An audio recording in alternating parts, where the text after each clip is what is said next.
Hello everyone, welcome to Ask Concussion Doc, episode number 86, we think. Not totally sure. We're still all locked down, still in the middle of the COVID-19 crisis. I hope that everybody is still staying safe and staying healthy, practicing your social distancing, staying sane, not killing your loved ones or your toddlers that are so wonderful but also crazy for some reason. Today is Wednesday, April 8th, and we're right in the middle of this thing. I think that hopefully things are going to start to level out soon and things are going to somewhat start returning back to normal, but for now this is our new normal. What we've been doing during this period is, rather than having a set agenda, we've just been going live and trying to help as many people as possible with their concussion questions and problems and issues so that we can provide you some form of rehab or treatment during this time when I know that a lot of clinics are closed and you're not able to get rehab. Also, for the healthcare professionals that are out there that are interested in concussion rehab and treatment and just have some questions about certain aspects of the field or maybe even problem cases that you're having, we're here to share our experience and knowledge with that. For those of you guys listening on the podcast, this happened last week. If you want to get in on the live version, this happens every Wednesday at 1:30 p.m. Eastern Standard Time. Little housekeeping today. Is it today that's the International Day of Bullying? International Day of Pink, which is an anti-bullying campaign. So we've shared some stuff on complete concussion management to show our support for that. And I believe it was yesterday that was World Health Day, in support of midwives and as well as nurses, which right now are extremely helpful to all of us on the front line. So kudos to the frontline healthcare workers that are risking their own health and safety to protect those that are sick and those of us that aren't yet sick from COVID-19. So thank you very much. Okay, so I see some comments rolling in right now. I'm on two different platforms here. So on Complete Concussion, someone just saying thanks. Thank you for joining.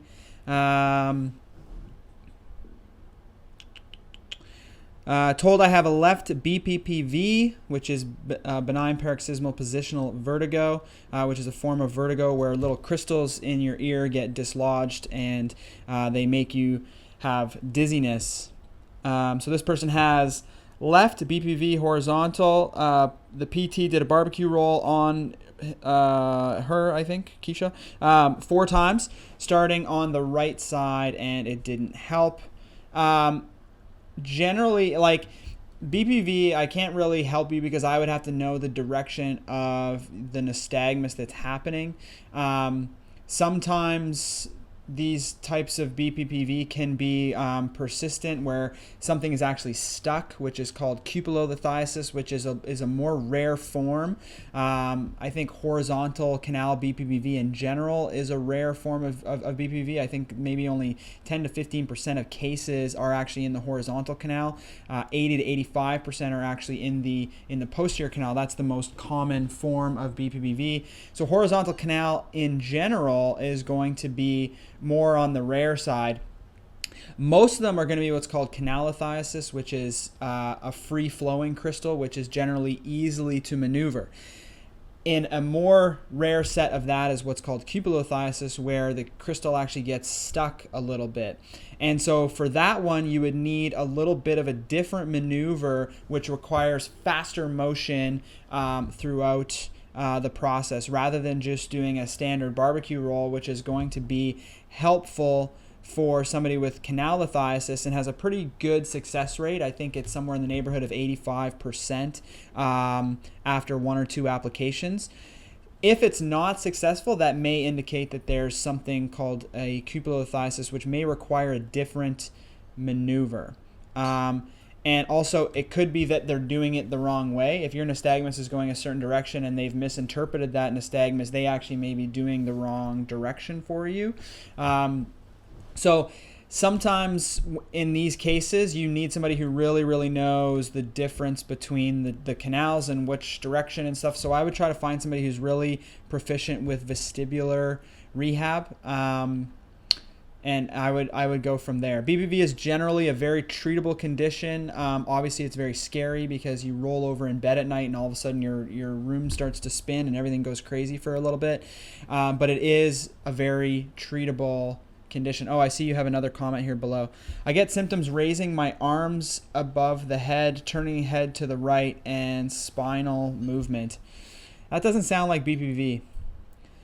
BPPV is positional, meaning that you basically you may get some symptoms, like you may feel a little bit off balance just throughout your day, but BPPV will be a significant amount of vertigo, but only when you're in a certain position, right? It's positional vertigo, meaning that when you're not in that position, you feel somewhat okay. You may feel a little bit unsteady or off, but you don't feel the spinning vertigo sensation. But when you go into that particular position, which if it's, let's say it's left-sided BPPV, generally either on your right or your left side, depending on which direction your nystagmus is, which is why things get a little bit confusing with this, but you'll only feel it when you're in that position. If you're feeling vertigo sensation when you're doing different things, then it's not necessarily BPPV. It's probably something different, which has to be kind of investigated. So I can't really direct you any further on that. My physio has seen my pupils constantly dilating in and out quickly since my concussion. What could cause this kind of pupil response at times? Your pupils respond to a few different things. One is light, and the other one is accommodation. So accommodation is how near or far your visual field is. So if you're looking far away, your pupils may dilate or open up, or if you're looking more narrowly, they may constrict, or vice versa. So your pupils will change in response to moving a different stimulus towards yourself or away from yourself. Your pupils will also change in response to light. So if there's less light hitting your retina, your pupils will dilate. If there's more light coming in, they will generally constrict. The fact that your pupils are dilating in and out constantly since concussion, this is not a typical finding of concussion. This is a reflex. This reflex is usually more delayed in concussion patients than sped up. But this can also be controlled by the patient, whereas if you're focusing on something far away and then the physio or the PT looks in your eye and then all of a sudden it constricts, it may just be because you've gone from looking at something far away to looking at something closer to yourself. So your pupils will respond to changes in light and accommodation. And generally the concerning thing about pupils is you want them to be equal. So if the pupils are both equal and they're dilating and constricting, that's all just in respect to how much light's coming in or how near or far you're looking at something at the time. If they're unequal, then this could indicate a few different things. Sometimes it's a sympathetic issue, like your sympathetic nervous system has some sort of issue. Sometimes this is what's called congenital, where people will have a dilated pupil and another one be constricted. Sometimes it's in relation to injury, so if you have damage to some of the nerves around your eye, one pupil can remain dilated and the other one would be constricted. So there's a number of different possibilities. Generally, you want pupils to be round in shape. Okay, the acronym is called PERLA, is it RRLA? Yeah, pupils equal, reactive to light and accommodation. Pupils equal, round, reactive to light and accommodation. So when light comes in, they should constrict. When light is dim in darkness, they should dilate to try and get more light in so you can see better. And then also with respect to accommodation, meaning how far or near your visual focus is at that time. So as long as they're equal and round and they're reacting to those things, then that is normal pupillary response. If they're abnormal, if they're misshapen, if they're, you would need further investigation on that. But just the fact that they're dilating and constricting, it doesn't necessarily mean anything. What can be great home exercises to work on balance? I just started a virtual workout, but when my heart rate elevates, I get lots of head pain. I have had a tree fall on my head. So elevated heart rate causing an increase in concussion symptoms can be a few different things. The main thing from the University of Buffalo, they've done a lot of research on this, showing that blood flow impairments or blood flow dysregulations related to your autonomic nervous system, when you get your heart rate up, if your blood vessels are not accommodating to the right amount of blood flow, if you're not able to get enough or the right amount of blood flow up into your brain as you're exercising, the theory is that's what causes that increase in symptoms. And so you're considered what's called exercise intolerant. So you start getting your heart rate up and you start experiencing this increase in symptoms. The treatment for that is actually exercise, but you want to exercise in what's called a subsymptom threshold level. So you want to exercise below the threshold in which you get symptoms. Typically, the way that this is tested for is that we put you on the Buffalo Concussion treadmill test. So we put a heart rate monitor on you, we put you on a treadmill, we have you start walking, and then we gradually increase the intensity of the test so that your heart rate gradually goes up by a couple beats every minute. And we keep asking you, do you have any increase in your headache? Do you have any dizziness? Do you have any blurred vision? Do you have any symptoms? If your symptoms start increasing with increased exercise, then we suggest that that's likely due to this what's called physiologic PCS, which is an autonomic nervous system or a blood flow issue. Theoretically, that's the thought process behind it right now. Now that we know what your threshold heart rate is, we tell you to exercise, and we want you exercising every day, but we don't want you exercising up here, we want you exercising right here, so that you're about 80 to 90% of what your threshold heart rate is, so that you're not becoming symptomatic every time you exercise. Here's the problem though, because when you're doing a virtual workout program, generally you're not doing steady state cardio. So people that have problems with exercise, we typically tell them to start with steady state cardio at a subsymptom threshold level because you can control that. But when you're doing something like a virtual workout, which is usually more of a circuit type thing, usually you're doing like, a couple sets and then you take a little bit of a rest, then you do a couple sets and you take a little bit of a rest. Well, the problem with that is, let's say your threshold is here, right? For those that can see me, for those listening, sorry you're missing out, but basically I have a line going across, and let's say that my heart rate starts out down here, but then I do a set and I spike above my threshold, and then I rest and I come back down, and then I spike above my threshold. So in that period, you're actually going above that threshold, whereas in a steady state, you can get up to that level and just maintain it and hold it and hold it and hold it, so you're not going above it. So if you're getting symptomatic with exercise, generally the idea is start lower with steady state cardio. Right now, I would normally say go get a treadmill test from somebody who does treadmill testing, like a complete concussion management clinic or something like that. But everybody's closed, so you can't do that. So what I would say right now in the meantime is start low, okay? Just go for a walk, find that pace, and then if that's fine, the next day try going a little bit higher, and then find that pace, and then go a little bit higher, and then find that pace. If you want, you can even get a heart rate monitor, a Fitbit or something to try and find a heart rate, and then try to keep yourself at that heart rate for 20 to 30 minutes and see how you do. If everything is fine with that, then you can move up, and you're gradually going to push yourself up and up and up and up to try and find out what level is good for you. The other thing that this could be is issues with your visual system, with your vestibular system, or with your neck, right? If your workout program now has things like burpees and push-ups and different things where you're moving your head in different directions and spinning or, doing standing jumping and things like that, that can activate, your visual system up and down. It can activate your vestibular system side to side. Or what also could happen is you might be jamming up your neck. So a lot of times headaches that are post-concussion headaches are actually neck headaches. You have neck tension that develops as a result of the injury, and that starts to refer pain up into your head. Like right now, I have this left-sided kind of frontal headache, and it gets worse when I put my hand here, but it's actually coming from back here, because whenever I put pressure on the front of my forehead, my neck counterbalances that, and it tries to react and stiffen up when I put my hand on my forehead, and then I feel the pain start back here and come right over the top of my forehead. So when you're doing things like burpees and up and down and turning your head side to side, you might actually just have a tight neck that's starting to get irritated and aggravated, and that might be the cause of your head pain. So what I would say is go away from the virtual workout program, start doing just steady state stuff like walking outside and whatever else, socially distancing of course, getting your heart rate up gradually over time. So go out one day and say, I'm going to stay here at 110 beats a minute, and then I'm going to go up to 115, and then the next day I'm going to go to 120, and the next day I'm going to go 125. Find the balance that works for you, and then do steady state for a while at that level or slightly below. Like let's say 125 was too high.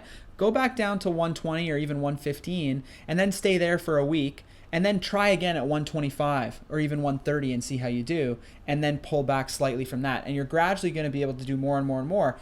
If you can do that, then you can start moving in with some of the up and down type of, virtual type workouts and see how you respond to that. If you're still having issues, like I said, it could be other systems that are involved. So that would be my best advice on that. What causes head pressure? It could be a whole bunch of different things. Generally, I find them to be neck related for the most part. So having, neck issues to go with it, that can cause this head pressure, which feels like it's in or it's out. Could be TMJ. Sometimes people will feel pressure right here. That could be a TMJ issue, like your jaw. PCS, TBI, SPECT showed hypoperfusion. I wouldn't put too much weight in that. There's a lot of people that are using, SPECT imaging and getting people to come and do these imaging studies that look at, blood flow on SPECT. The problem with SPECT, though, is that it will often show very similar findings in patients with concussion as patients with basically any other condition in the world. So SPECT looks at blood flow, and they'll look at like perfusion levels in the brain. So they'll look at an area and go, oh, that area of your brain is not getting enough blood perfusion. But when you look at somebody with neck pain, they will also show hypoperfusion in their brain. If you look at somebody with depression, they will also show hypoperfusion in certain areas of the brain. If you look at somebody with anything, low back pain will show hypoperfusion in their brain. So if you're having symptoms, whatever they may be, it might just be a pain response. And yet they're telling you it's because of concussion. It may have nothing to do with your concussion whatsoever. It might just be the fact that you're in pain, and that alters, the findings on these imaging modalities. These imaging modalities are not meant for individual diagnostic use at all. The research on them basically suggests that they are research tools, and they should be used as that to try and understand more about what's going on. And maybe at a group level, if we took 100 of you or 1,000 of you and put them all through this, we might see some differences between concussion and anxiety, or concussion and whatever. But when you take an individual patient, we don't know enough yet about what we're looking at to make an individual diagnostic decision based on your condition. So don't worry about what the SPECT finding shows, because you may just have anxiety. Don't worry about what the SPECT, you may have neck pain, you may have low back pain, you may have pain in general, you may just be worried about your condition, and that may be affecting things. So I wouldn't put too much stock into that part of it. But head pressure, in my experience, is mostly like a neck related issue. It could be to do with stuff in the inner ears, the eustachian tube. It could be due to TMJ. That's my experience, mostly what it is. Does the tightening of the neck due to stress and looking at screens all day lead to symptoms? Yes, it can. It's the same thing, right? Like if you think about, if your neck gets tight, it can cause what's called a referred pain into the head. And so if you're sitting there all day in a poor posture position, if you have some sort of neck dysfunction, it can start to cause headaches. But those could also be due to your eyes straining on a screen all day, or a bunch of other things. So it's hard to say. Have you heard of clients 2 months post-concussion experiencing muscle aching when performing tasks? For example, when carrying groceries, soreness of elbow flexors and shoulders. Only in the case where they're severely deconditioned. So a lot of times following concussion, patients are told to rest and do nothing. And the problem with that is that they become very deconditioned. So the patient may experience muscle fatigue or aching with very trivial tasks because they haven't done anything in 2 months, and now they're starting to experience it. But generally, if you are having that could be signs and symptoms of other things. It's generally not a concussion-related thing. Any home treatment ideas for persistent symptoms related to audio? What do you mean? What do you mean by that? This is Keisha, IG. How important is neck strength in concussion? Do you mean in terms of concussion prevention or concussion recovery? This is for Michael_Magic Hands. Sick handle, by the way. Talk about exercise and associated symptoms. Could stimulating trigeminal nerve and vagus nerve potentially reduce symptoms? Yeah, potentially. I haven't seen a ton of evidence on that, but there's a lot right now, especially around vagus nerve stimulation for like gut-brain axis and that type of thing. It's more of like a functional medicine type of treatment, but it's newer. There's just isn't a ton of evidence on it for concussion yet. What do you think about upper cervical chiros like NUCA? I don't think you need somebody who's like an upper cervical person. You need somebody who knows how to treat the upper cervical spine. But it's not necessarily just your upper cervical spine. Like the upper cervical spine is an important area for concussion. So the question is, what do you think of upper cervical chiros like NUCA? Generally, if you have neck issues, it's not just the upper cervical spine. Like a lot of the patients that I see have issues with their SCM. They have issues with their lower cervical spine. They have issues with even their upper thoracic spine. So having somebody just focus on this one little spot may give certain people some relief, but it's going to miss a big portion as well. So I wouldn't worry about going to somebody who's just upper cervical. You want to find somebody that knows the upper cervical, but that also works on a lot of the other areas. I find that brand tends to focus just solely on this one little area. They take x-rays and do all sorts of stuff that's been completely disproven to show anything. They'll take x-rays and say, oh, this is shifted this much to the left and whatever else. But if you gradually just turn somebody a little bit, you can make anything look like anything on an x-ray. So I wouldn't necessarily put too much stock in that. But the upper cervical spine is an important component of concussion because it can cause a lot of the same symptoms, but they can also be coming from other parts of the neck. And so if you go to somebody who's only focused on that one little spot, you're going to potentially miss all the other things that may be included, if that makes sense as an explanation. Question: which is the better treatment, osteopathy or chiropractic for neck pain? I don't think I don't think it matters. It's who's the clinician, right? There's really good osteopaths who are gonna do really great treatment. There's really good chiros who are gonna do really great treatment. It just depends on which style you prefer and which one works best for what you have.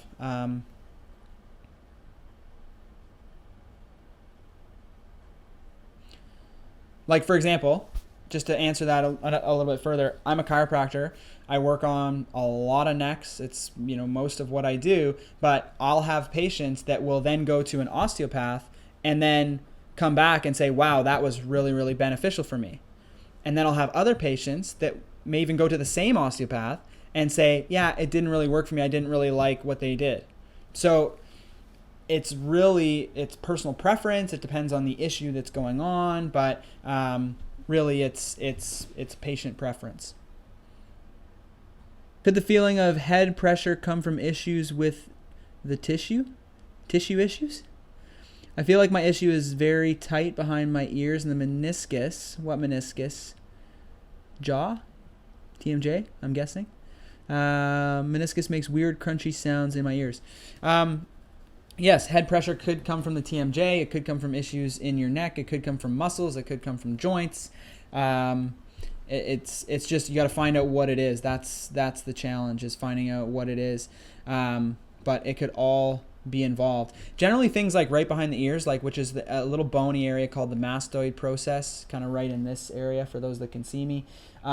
Your SCM muscle attaches right there. Your SCM muscle is this kind of big one that comes from right here. If I can push against it there, you can see that pop out. That's the SCM muscle. It attaches back here on the mastoid. So SCM stands for sternocleidomastoid. So it attaches to your sternum, which is right here in the front, your clavicle, so that's your sternocleido, and then your mastoid back here. So it goes from right here to back here. It's this big chunky guy in your neck, and it helps your neck with rotation and flexion and things.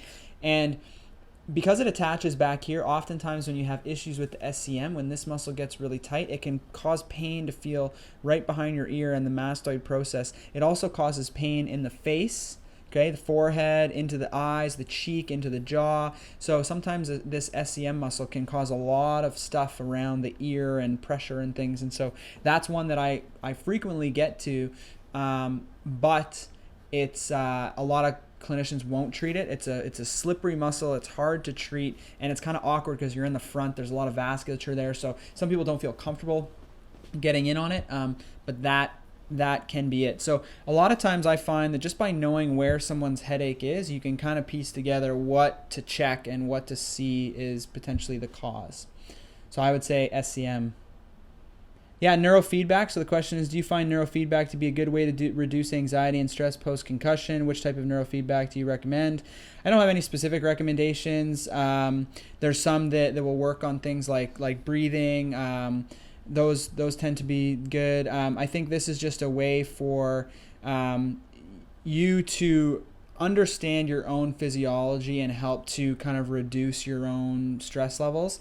It's an interesting thing. There's more research coming out on it, every day, every month. So I think it's becoming even more prevalent, more well known. But it's potentially a useful strategy for some people. I was hit by a car 2 years ago, and now I have PCS, and every time I get anxiety, it triggers my symptoms. Will this ever go away? Here's the thing. Okay, great question. Anxiety, the symptoms of anxiety look the exact same as the symptoms of concussion. So what I would say is deal with the anxiety.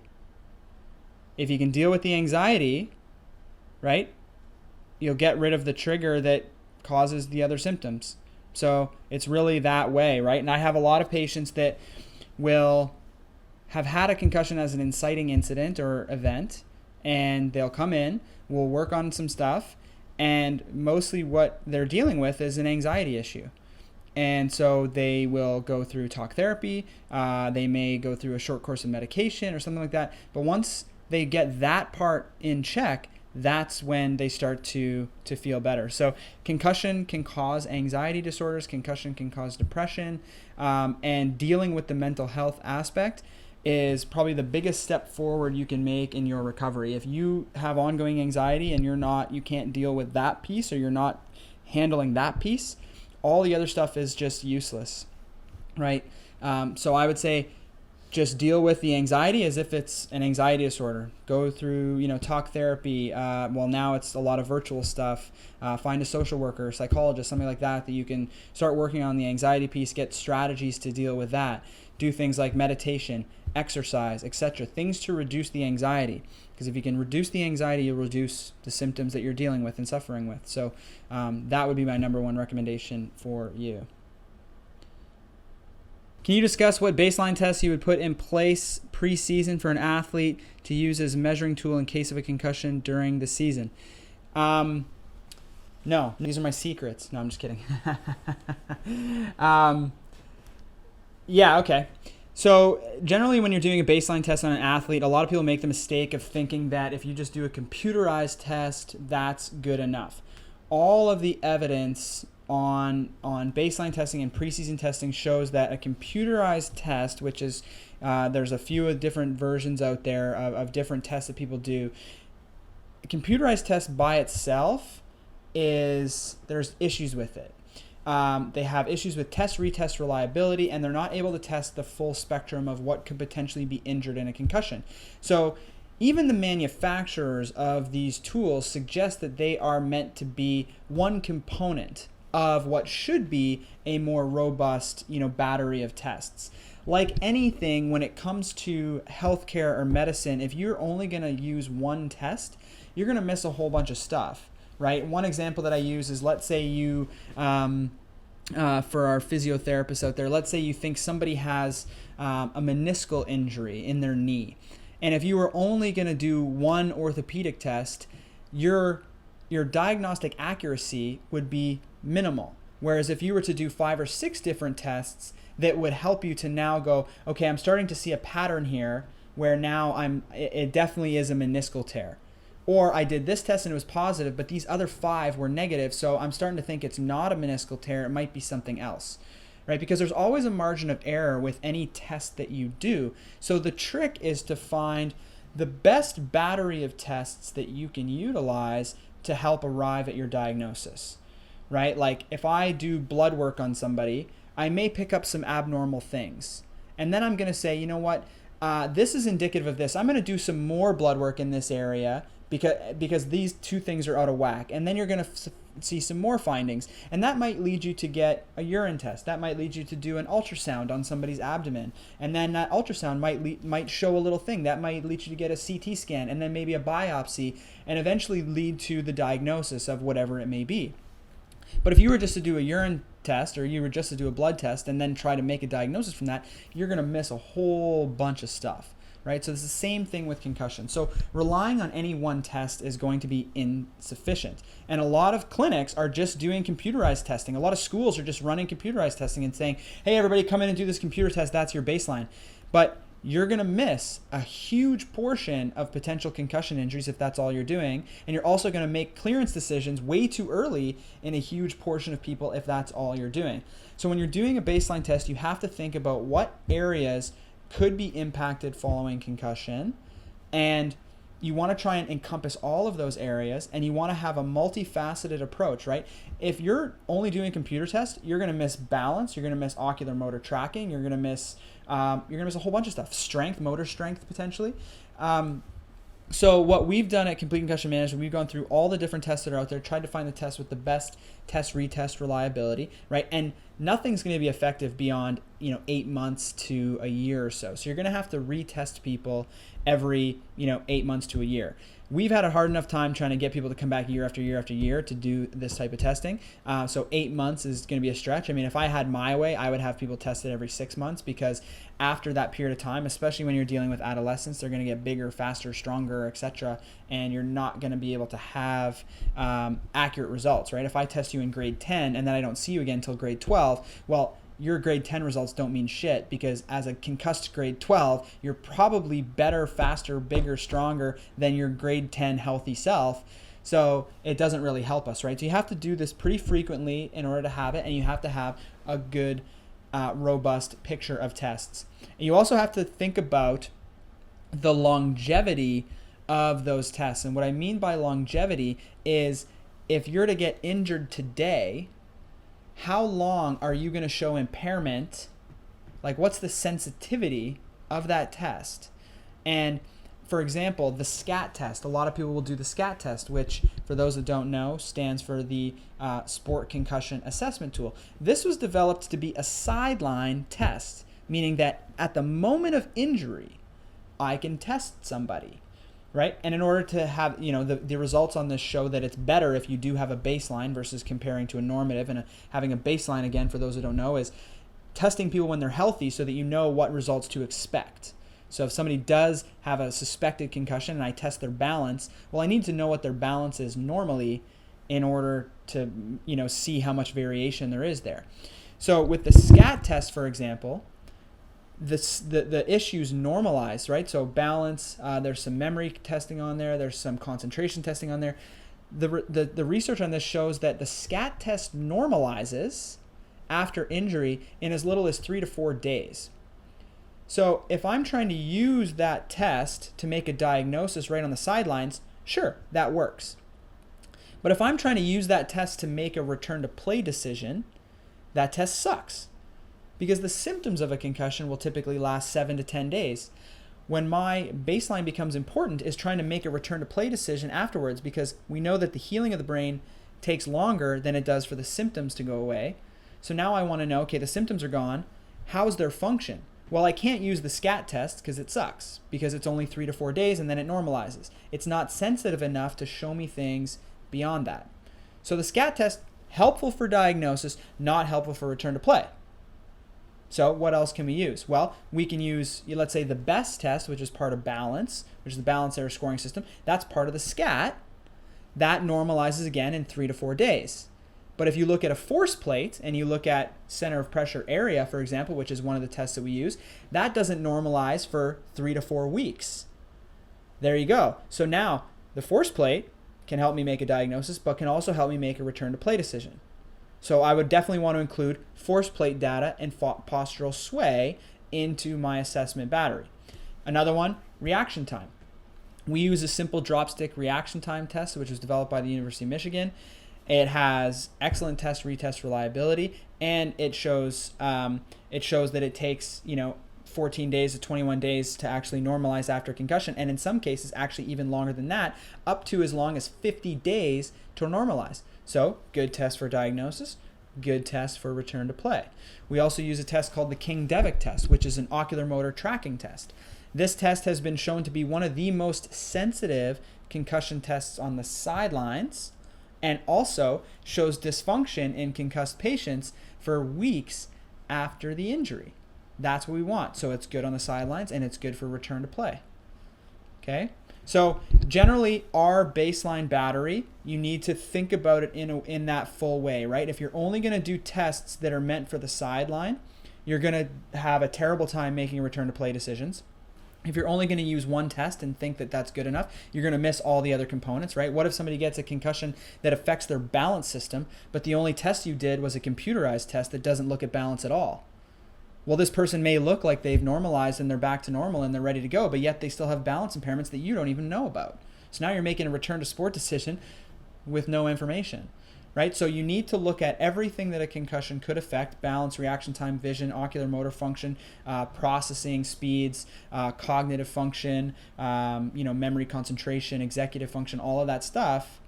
And you need to have something that can see that in the acute stages, but also after the symptoms have gone away. All right. So when you're making your initial diagnosis, they find that the most sensitive piece of information you have is somebody's symptoms. So a lot of times people will think that having a baseline is purely meant for making your concussion diagnosis. You don't need a baseline to make a concussion diagnosis, because somebody's going to come in and they're going to say, I got hit and I have symptoms. That's a concussion. I don't need to put you through 15 different tests to prove what I already know. When the baseline becomes more valuable is if the person is denying symptoms, right? They got hit and they're off balance and they're coming off the field and you're like, okay, you got a concussion. They're like, no, I don't, I'm fine.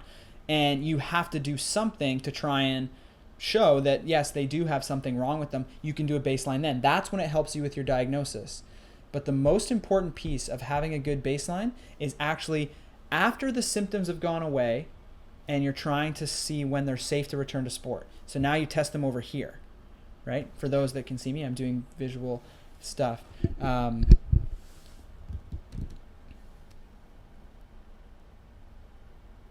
I hope that answers the question. Any chance you have a video of patients with a concussion doing basic treatment, searching for my class? The only videos we have, I have like non-patients doing stuff just for educational purposes, but I don't film patients typically because of health privacy stuff, but sorry. All right, that's it for me. See you guys. Stay safe, stay healthy, and I'll see you next week. Bye-bye. Whoa, wait. Just one more thing before you go. This episode is brought to you by the Complete Concussion Management Clinical Network. Are you suffering from concussion symptoms that just aren't getting better? Maybe you're in the wrong place. Maybe you're seeing the wrong healthcare professional. Visit CompleteConcussion.com/find-a-clinic to find all the local professionally trained concussion rehab individuals in your area. Each of our partnered clinics have gone through extensive training on concussion assessment, management, diagnosis, treatment, and rehabilitation. They're going to work with you to try and find the root cause of your symptoms and then develop a treatment plan and approach to help get rid of them. If you don't know what's driving the symptoms, you can't ever help or hope to fix them. CompleteConcussions.com/find-a-clinic. They have a 98% patient satisfaction rating and have a higher net promoter score than Amazon, Apple, and Netflix. CompleteConcussions.com/find-a-clinic. You will not regret it.